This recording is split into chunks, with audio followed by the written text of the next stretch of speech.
You're listening to Mr. English Podcast by Mr. English Podcast. Hello, everyone. Welcome back to another episode of Mr. English Podcast. I'm John. And I'm Jessica. We're happy to have you here with us again. Find somewhere comfortable, relax, and let's practice English together through another everyday conversation. Jessica, I cleaned out my refrigerator yesterday, and I have to admit, I felt a little guilty afterward. Oh no, what did you find? Half a bag of salad, some old strawberries, 2 yogurts, a piece of cheese, and one mysterious container that I was too afraid to open. John, how long had that been in there? I don't think either of us wants to know. Please tell me you didn't eat it. Absolutely not. But looking at all that food made me realize how much I had wasted. That's actually a huge problem. People throw away enormous amounts of food every day. And after our last conversation about expensive groceries, throwing food away feels even worse. Exactly. So today, let's talk about a simple but important question. Why do we waste so much food? I think one reason is obvious. Sometimes we simply buy too much. Definitely. You go to the supermarket planning to buy 5 things, and somehow you come home with 15. Especially when there are discounts. Yes, you see a sign saying, buy 2, get 1 free, and suddenly you're buying 3 bags of something you only needed once. It feels like you're saving money. But if you throw half of it away later, you haven't really saved anything. That's true. And shopping while hungry makes it even worse. Never shop hungry, John. We learned this already. I'm trying. A simple solution is to make a shopping list before you leave home. Check your refrigerator and cupboards first, then buy what you actually need. This is probably my biggest problem. I buy something, put it in the refrigerator, and completely forget about it. You're definitely not alone. Sometimes food gets pushed to the back of the refrigerator, and we don't see it again until it's too late. That's exactly what happened to my strawberries. One useful habit is to put older food near the front and newer food behind it. So I see the older food first. Exactly. Then you're more likely to eat it before it goes bad. That's surprisingly simple. Many good habits are.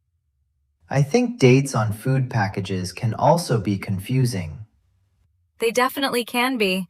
You might see phrases such as use by or best before. Are they the same? Not always.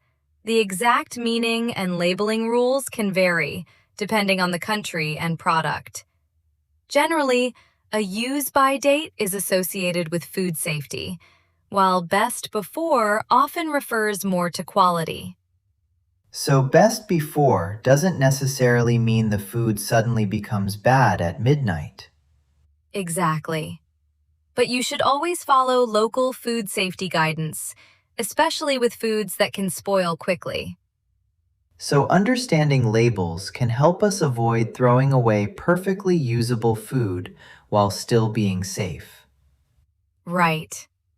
Here's something I'm getting better at: eating leftovers. Leftovers are food remaining after a meal that you can save and eat later. If I cook too much pasta tonight, I can put it in the refrigerator and have it for lunch tomorrow. Exactly. Or you can turn leftovers into a different meal. Like what? Leftover rice can become fried rice. Vegetables can go into soup. Cooked chicken can become a sandwich or salad. So leftovers don't have to feel like eating exactly the same meal again. Right. A little creativity can save food and money. What if I know I won't eat something soon? Depending on the food, freezing can be very useful. I do that with bread sometimes. That's a good example. Many foods can be frozen and used later instead of being thrown away. So if I cook too much, I don't necessarily have to eat the same thing for 4 days. Please don't. I knew you'd say that. You can divide the food into smaller portions and freeze some for another day. That's also convenient when you don't feel like cooking. Another reason we waste food is that we sometimes prepare too much. I'm terrible at cooking rice for the right number of people. How much do you make? Enough for a small village. John, I always think, that doesn't look like enough.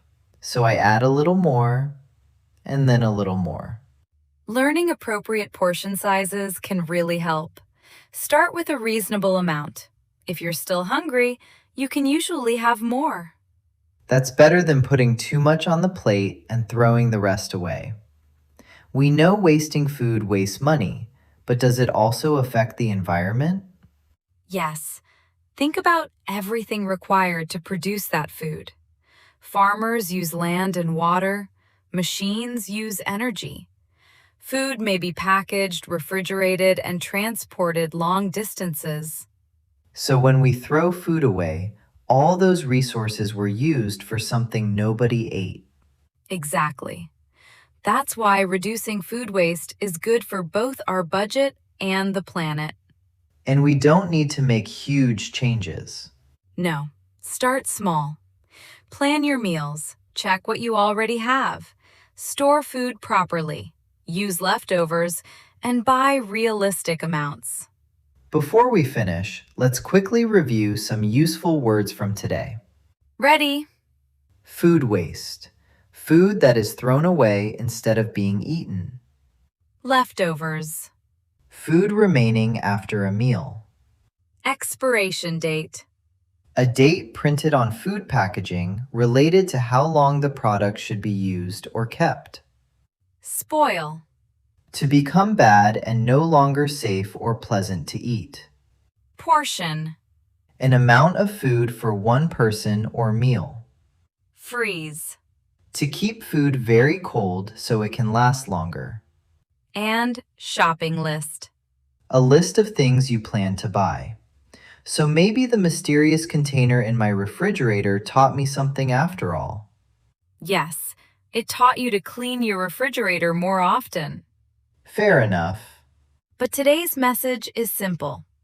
We don't have to be perfect. A few small habits can help us waste less food, save money, and use our resources more carefully. Now we have a question for you. How much food do you think you waste at home? And what do you do with your leftovers? Write your answer in English in the comments below. Even 1 or 2 sentences is great practice. Thank you for listening and practicing English with us today. If you enjoyed this episode, like the video and subscribe to Mr. English Podcast for more natural English conversations. See you in the next episode. Goodbye, everyone. Bye-bye.